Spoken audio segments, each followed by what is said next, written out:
अस्सलाम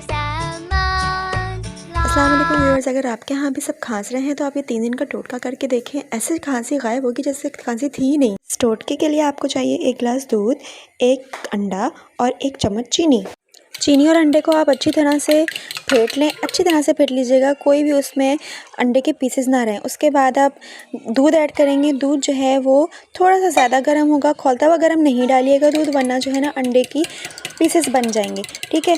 और उसके बाद आप फेंटें उसे और आपका टोटका तैयार है। 3 दिन तक लाजमी टोटका करें। Like and subscribe. Bye bye.